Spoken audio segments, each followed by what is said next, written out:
it is Georgia from thehappyhinsters.com, and I am back here in the Hinster kitchen. Today I am going to show you all how to make one of those dishes that you either love it or you hate it. I don't think there's much in between. I'm on the love side, and I'm talking about broccoli casserole.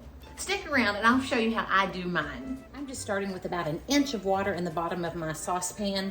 I've got this over high heat. I'm gonna put the lid on it and let this come to a boil. I'm gonna put in 1 12-ounce bag of broccoli florets and 1 12-ounce bag of a broccoli cauliflower mix. Let's put in 2 good 3-finger pinches of salt, some fresh black pepper. I love to use the dried chopped onions in this. This is totally a personal thing, and I use about 1 teaspoon. I'm gonna put the lid back on and let this come back up to a boil, and I'm gonna let it boil for about 3 minutes.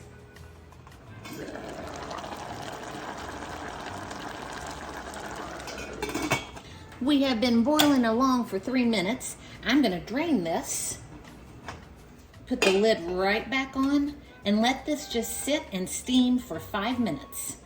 My broccoli and cauliflower just finished their 5-minute steam, and I'm just gonna dump it right into a 2-quart casserole dish.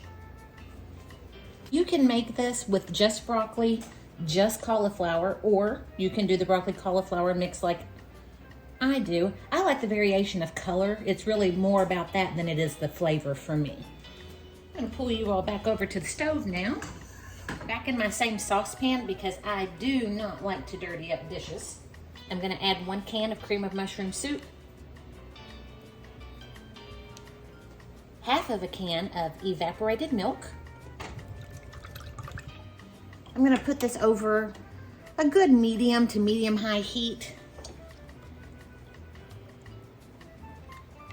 And I'm just gonna stir until it all comes together and gets good and bubbly for me. This has been heating for 4, maybe 5 minutes, and you can just see it's all come together now. Everything's smoothed out. And I'm gonna take roughly 4 ounces of shredded mild cheddar cheese, and you just put in as much cheese as what makes you happy. If it was up to my son, there'd be 3 times the amount of cheese in here.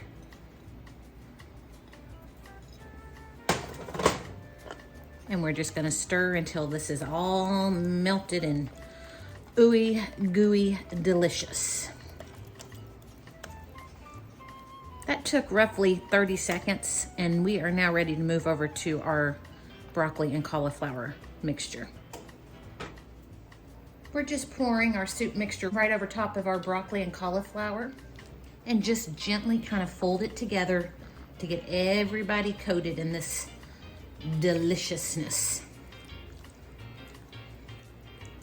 I'm gonna cover this tightly, and it's going in a preheated 350-degree oven for roughly 30 minutes. What I'm gonna check for is that it's just bubbling up a storm in there, and then I'll be ready to add my topping.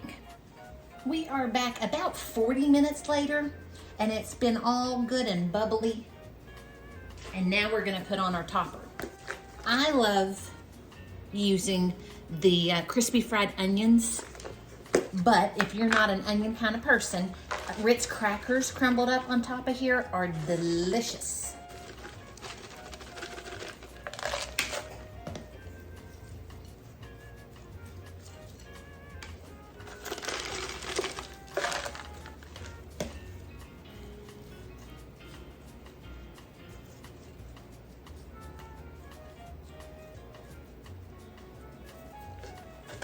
And I use probably 3/4 of a container to maybe even a full container. It just depends on the casserole. And I just put those on and kind of press them down just a little bit so that you can feel them adhering to your casserole. This is going back in my 350-degree oven, uncovered this time, for 10 to 15 minutes until your top has gotten nice and brown.